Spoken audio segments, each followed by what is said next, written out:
amigos? Bienvenidos a esta transmisión de la Universidad del Valle de México. Mi nombre es Priscila Soa Rodríguez Hernández y soy licenciada en Educación por la Universidad Autónoma de Nuevo León. A lo largo de mi trayectoria profesional he tenido la oportunidad de desarrollarme en distintos ámbitos de la educación, como lo son la docencia desde el nivel preescolar hasta el nivel bachillerato, así como en distintas fundaciones cuyo propósito es trabajar por una educación mejor en México. También he trabajado como diseñadora instruccional para el Tecnológico de Monterrey. Actualmente me desempeño como consultora académica para Editorial Santillana México y curso la maestría en Educación, Innovación y Tecnología Educativa para la Universidad del Valle de México. El día de hoy quisiera platicar con ustedes acerca de un tema interesante y que compete a distintos actores de la comunidad educativa, como lo son los profesores, los alumnos y los padres de familia, y es el tema de integración de las tecnologías móviles en centros escolares. El propósito de esta investigación desarrollada pues es el de dotar a los profesores de distintas estrategias que les permitan identificar qué tipos de tecnología móvil pueden ellos aplicar en sus aulas con sus estudiantes de acuerdo al nivel de maduración de los alumnos con los que están trabajando. Actualmente, la incorporación de dispositivos móviles es una realidad para todos los miembros de la sociedad, desde niños que están en preescolar hasta adultos que ya forman parte de nuestra vida diaria. Estos dispositivos nos hemos vuelto ya tan dependientes de ellos que los ocupamos para todo tipo de propósitos, como por ejemplo cumplir objetivos de comunicación para nuestro trabajo, como herramientas laborales, como herramientas de comunicación, como herramientas de entretenimiento, como herramientas que nos facilitan la vida con aplicaciones donde incluso podemos pagar nuestros servicios de nuestras casas. Ahora, ¿a qué nos referimos con el tema de tecnologías móviles? Con tecnologías móviles nos referimos a diferentes dispositivos, como por ejemplo los teléfonos inteligentes. Actualmente, en una cifra proporcionada por la UNESCO, nos dice que 7.000 millones de personas cuentan con un celular inteligente. También hablamos de las tablets, de los e-readers, que son lectores electrónicos de libros, reproductores portátiles de audio o consolas de juegos. ¿Qué características tienen que tener este tipo de dispositivos para poder considerarse una tecnología móvil? Bueno, tienen que contar principalmente con dos características. La primera es que sean fácilmente transportables y que tengan conexión a internet, además de que cumplan con funciones multimedia. La segunda es características que son propiedad de un individuo más que del colegio o de la institución. Es decir, el alumno cuenta con este dispositivo y tiene la facilidad de llevarlo con él al colegio y de regresarse con él a su casa porque es de su propiedad. Ahora, ¿qué tipo de ventajas o beneficios pueden dotar estos dispositivos en el proceso de enseñanza-aprendizaje? Y sobre todo, ¿qué tipo de estrategias puede desarrollar el docente integrando estos dispositivos? Actualmente, el docente está acostumbrado ya a trabajar con herramientas tecnológicas como lo es un proyector, como lo es una pantalla inteligente, como lo es un pizarrón inteligente, con una computadora, con una laptop. Pero día a día, estos dispositivos que antes mencionábamos forman parte de lo que tenemos normalmente en la casa y de lo que tiene cada uno de los niños y de los estudiantes. Ahora, gracias a la integración de todos estos dispositivos y de toda esta tecnología en nuestros procesos de enseñanza-aprendizaje, tenemos un perfil bastante marcado del estudiante del siglo XXI y que es muy diferente a el perfil que tenían estudiantes de hace 5 o 10 años. ¿Por qué? Porque la tecnología se mueve a una velocidad impresionante. Cada día van saliendo nuevos avances, nuevos dispositivos, nuevas maneras de aprender. Entonces, nosotros como docentes tenemos que ir a la par de estos avances. ¿Para qué? Para poder dotar a nuestros alumnos de habilidades en donde ellos constantemente puedan adaptarse al cambio y no se queden estancados en un solo tipo de tecnología, sino que ellos tengan esa flexibilidad que les permita irse moviendo con los avances tecnológicos. ¿Cuáles son algunas características de este perfil de nuestros alumnos del siglo XXI? Bueno, primero vemos que son solucionadores de problemas, son tomadores de decisiones. El uso de la tecnología hace que se nos presenten diferentes tipos de problemas que antes no teníamos, que los estudiantes de hace 15 o 20 años no los experimentamos. Por ejemplo, cuando nos toca trabajar en un salón de clase con una computadora o con un proyector, siempre se nos presenta algún tipo de problema, como que se nos olvidó el dispositivo USB donde teníamos guardada la clase, que no hay internet ese día en el colegio, que el proyector se le perdió el cable o no hay luz. Entonces siempre hay algún tipo de problema que hay que estar sorteando. Entonces nosotros o nuestros alumnos como usuarios de la tecnología pues tienen que estar preparados para ir sorteando toda esta serie de situaciones y puedan lograr el propósito que ellos están persiguiendo. También son buscadores, analizadores y evaluadores de información. Es decir, estos niños y estos alumnos que tenemos hoy en día ya no son niños que van y se sientan a ver las noticias con sus papás en la mañana muy temprano o en la noche. Son niños que todo el día están informados. ¿Por qué? Por distintos medios de redes sociales, por páginas de internet, por blogs, por comunicación entre ellos, entre diferentes dispositivos. Entonces ellos todo el tiempo están recibiendo una gran cantidad de información que ellos tienen que ir discriminando. Entonces nosotros como docentes tenemos que darles las herramientas para que ellos puedan decidir qué tipo de información es confiable y es válida. Otro tipo de características o elemento del perfil del estudiante es que son competentes para utilizar tecnologías de la información. En el caso de este elemento, pues yo creo que nos ha tocado ver a todos desde niños muy pequeños, de 1 o 2 años, con un dispositivo en la mano y que no tienen ningún problema en manipularlo. Yo creo que el niño todavía ni emite sus primeras palabras y ya pudo manipular en algún momento un dispositivo móvil. Entonces estos niños o estos estudiantes del siglo XXI son nativos tecnológicos y nosotros como docentes que no lo somos, tenemos que hacer lo posible, ya no por ir un paso adelante de ellos, sino por tratar de ir a la par para poder suplir las necesidades que ellos como alumnos de nosotros tienen. Son usuarios también creativos, eficaces de herramientas de productividad, es decir, ellos no se quedan con las plantillas predeterminadas que les ofrecen distintos programas o aplicaciones para internet. Ellos explotan todo lo que tienen en sus manos para crear todo el tiempo distintos productos y distintas maneras de comunicarse.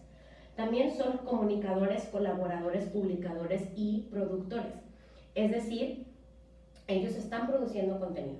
Aún y hablando de redes sociales, nosotros mismos estamos produciendo contenido que tiene que ver con nuestra vida personal, sí, pero contenido al fin.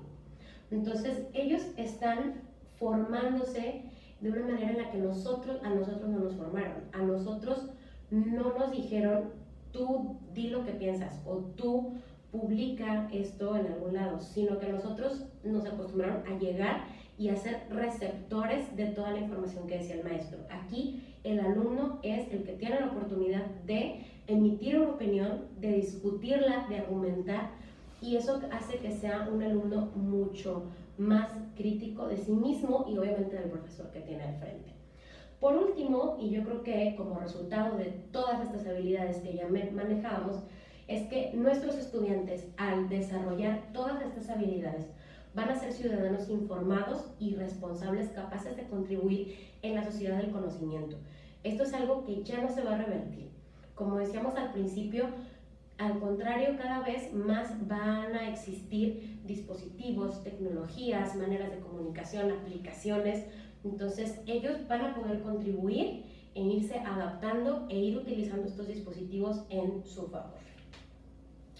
Ahora, ¿cuál es el perfil del docente del siglo XXI? Si ya vimos cuál es el perfil de nuestros alumnos, nosotros como docentes, ¿cómo respondemos frente a estas necesidades de nuestros alumnos? Bueno, de manera general, podemos decir que el docente del siglo XXI es un entusiasta de las nuevas tecnologías. Yo como maestra no puedo encerrarme y decir, no voy a usar la tecnología, me rehúso y me voy a quedar con la computadora y con la paquetería de Office que siempre he manejado ya toda la vida. No podemos hacer eso porque también, como ya lo mencionábamos, nuestros alumnos nos llevan 1, 2 o 3 pasos adelante. Entonces, es necesario no nada más dominar el contenido que estamos compartiendo con ellos, sino también dominar las maneras en las que les presentamos este contenido para que sea más atractivo para ellos y para que pueda suceder el aprendizaje significativo. Son docentes innovadores, comprometidos, preparados, no llegan e improvisan, sino que ellos buscan la herramienta ideal para presentar el contenido. Es decir, tiene que tener un dominio del contenido, la materia que está trabajando, sí, para poder definir qué tipo de programa, qué tipo de aplicación, qué tipo de tecnología va a aplicar con sus estudiantes. Es un docente tolerante que está abierto a preguntas, es un docente social y es un docente que constantemente se está actualizando. Muy bien, ahora vamos a analizar algunos enfoques del cambio educativo del que ya hemos estado platicando. Estos tres enfoques de cambio educativo nos lo plantea la UNESCO en un documento emitido en el año 2011 llamado Marco de Competencias Docentes en materia de TIC. Este documento es un documento que, al ser emitido por una institución internacional, es aplicable en todos los países que están afiliados a esta, entre ellos México. Entonces, son estándares que pueden ser cumplidos por países tercermundistas hasta los países más desarrollados. Entonces, no son estándares inalcanzables, al contrario, podemos verlos como pasos o como niveles que tenemos que seguir nosotros los docentes para llegar a un nivel en el que podamos integrar tecnología móvil en nuestras aulas. El primer enfoque o el primer nivel es el nivel de nociones básicas de TIC. En este nivel hablamos de una alfabetización tecnológica, es decir, donde el docente por primera vez tiene un contacto con herramientas tecnológicas. Llámese una tableta, llámese una computadora, un proyector, pero él poco a poco va explorando las funciones de estas herramientas. Una vez que el docente ya conoce o ya puede manejar y trabajar lo más básico de estas herramientas o dispositivos, pasa a un nivel 2, que es el de profundización del conocimiento, es decir, donde el docente ya tiene confianza para poder navegar en estas herramientas y ya puede diseñar productos cada vez más complejos o que le faciliten las tareas que él ya tiene.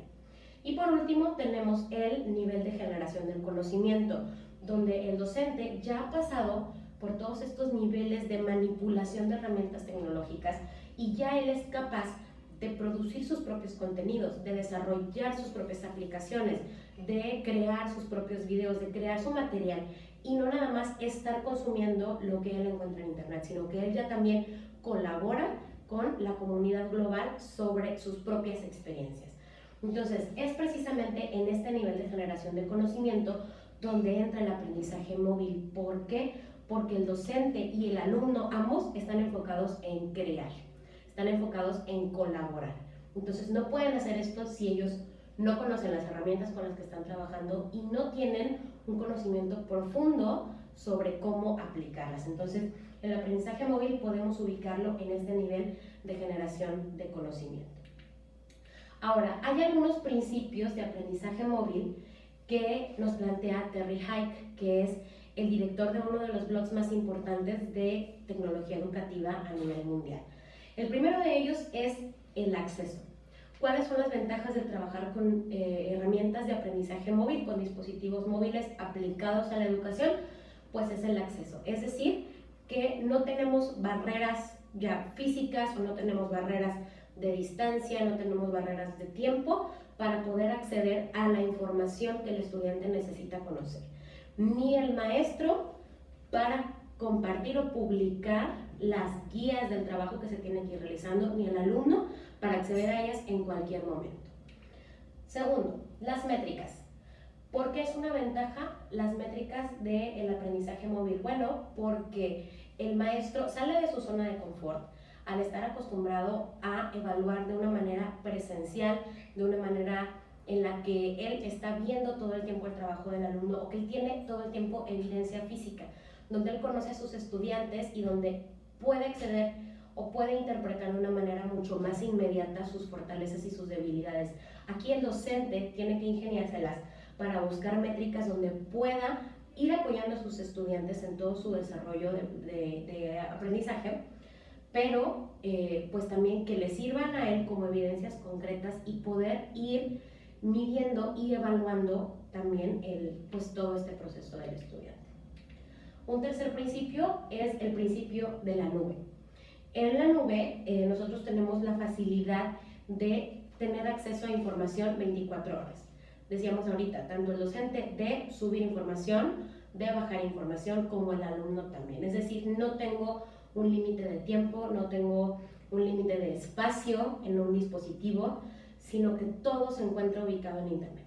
Todo lo podemos encontrar ahí y pues es una herramienta que al docente pues le facilita estar compartiendo con el alumno no nada más su propio contenido, sino lo que él pueda encontrar en internet que sea pertinente con su clase y que pueda contribuir a pues enriquecer lo que ya se está aprendiendo en la clase. Un cuarto principio es el principio de la asincronía, es decir, que el estudiante no necesita forzosamente que estar en un horario cerrado, como por ejemplo en un entorno escolar formal, donde decimos el alumno va de 8 de la mañana a 2 de la tarde. Aquí el estudiante puede hacer y puede gestionar su tiempo para entregar sus actividades, obviamente con un conocimiento previo del cronograma de actividades que el maestro comparte con él previamente. Entonces, bueno, esto es parte también de las ventajas de la movilidad del aprendizaje. Un quinto principio es el aprendizaje autodidacta. Con este principio nos referimos a que el alumno se vuelve mucho más independiente. Es decir, en un entorno presencial, el alumno tiene como que la confianza de que el profesor está todo el tiempo para resolver sus dudas. En el caso de un aprendizaje móvil, como parte del principio anterior que vimos de la sincronía, el alumno no puede estar seguro de que el maestro va a estar ahí en el minuto en el que necesite resolver alguna duda. Es por eso que el alumno mismo va desarrollando diferentes habilidades que le permiten ser autodidacta. Es decir, si no entiende algo, puede acudir a sus compañeros o él mismo puede indagar hasta llegar a la solución de la cuestión que él tiene. Por último, tenemos el principio de la diversidad. Y es un principio bastante universal que aplica desde la diferencia de estudiantes, donde por ejemplo ahora puede estudiar uno en cualquier universidad o en cualquier escuela a nivel mundial sin tener que necesariamente irse a ese lugar físicamente. Con la diversidad también hablamos de los tipos de dispositivos que hay, hablamos también de las diferentes plataformas que se van desarrollando, con las diferentes aplicaciones, diferentes maneras de evaluar que nos permiten evitar quedarnos estancados en un solo lugar, sino ir desarrollándonos y pues ir también siendo mucho más flexibles en lo que vivimos normalmente. Ahora, por último, vamos a ver algunas estrategias de aprendizaje móvil que podemos transformar nosotros en el salón de clase o fuera del salón de clase. Por ejemplo, en lugar de asignar a nuestros alumnos la tarea de ver un video, podemos asignarles la tarea de crear un video. ¿Cuál es la ventaja que ofrece el crear un video frente al ver un video? Al ver un video ellos son participantes pasivos. Ellos nada más van a ver, ellos van a consumir, ellos van a interpretar. Pero al crear un video ellos tienen que analizar información, tienen que discriminar información, tienen que procesar, tienen que estructurar lo que van a ir compartiendo. En lugar de hacer un resumen, podemos ponerlos a hacer un ensayo. ¿Por qué? Porque un resumen me habla de un extracto tal cual de lo que el autor está presentando a las ideas principales. El hacer un ensayo me permite a mí ser crítico de lo que estoy leyendo, no nada más transcribir lo que el autor ya escribió originalmente, sino me permite contrastarlo con mis propias ideas. En lugar de hablar de puntajes y de productos a desarrollar, hablamos de indicadores de evaluación, de listas de cotejo, de rúbricas, que son instrumentos de evaluación mucho más precisos y adecuados a las habilidades que nuestros alumnos van desarrollando y a los criterios que van cumpliendo a lo largo de todo el proceso de enseñanza-aprendizaje. En lugar de leer documentos de investigación, bueno, podemos trabajar con análisis y organización de información, es decir, que ellos indaguen, que ellos estructuren, que ellos creen organizadores visuales. En lugar de resolver un cuestionario, que es algo que a nuestros maestros les encantaba hacer, podemos ponerlos a que ellos sean los que creen el cuestionario. Esto también nos permite trabajar en colaboración con diferentes alumnos, ya sea en el salón de clase, pero yo creo que hablando de aprendizaje móvil, pues sería mucho más provechoso que fuera afuera del salón de clase, ¿sí? Donde cada quien esté conectado en sus diferentes dispositivos y que todos puedan ir colaborando. Hay herramientas que nos permiten hacer esto, desde la suite de Google a otras herramientas que encontramos en Internet.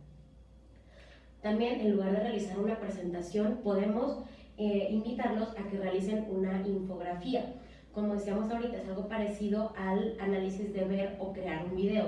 En la infografía ellos tienen que tener la capacidad de síntesis de la información para poder crear algo pues, que es de ellos, y al momento de realizar la infografía pues les permite interiorizar mucho más el contenido que están trabajando. En lugar de trabajar con un video, podemos trabajar con un simulador, por ejemplo, o en lugar de jugar un videojuego, podemos ponerlos a ellos mismos a programar un videojuego. Entonces, está en nosotros realmente el hecho de empezar a integrar poco a poco estos tipos de dispositivos móviles en el aula, pero sobre todo fuera de ella. Como decíamos, estos dispositivos no se van a ir a ningún lado, al contrario, día a día se van a ir refinando, va a ir aumentando la cantidad de dispositivos que tenemos, y yo creo que lo podemos ver. ¿Cuántas veces nos ha tocado llegar a la casa o nosotros mismos estar con el celular, con la tableta, con la computadora, con la televisión? Entonces, realmente ahorita lo que nos sobran son pantallas. Entonces, qué mejor que si nuestros alumnos ya van a estar conectados todo el día, pues que se vuelva esa conectividad en un sentido formativo, y los encargados de hacerlo somos nosotros los docentes, nadie más. El alumno ve la tecnología como algo, como una herramienta de comunicación y como una herramienta de entretenimiento mayormente. Entonces, nosotros como docentes somos los que les vamos a dar ese sentido formativo. Muchísimas gracias por su tiempo. Como decía al principio, mi nombre es Priscila Rodríguez. Espero que hayan disfrutado tanto este tema como yo, y nos vemos la próxima. Muchas gracias.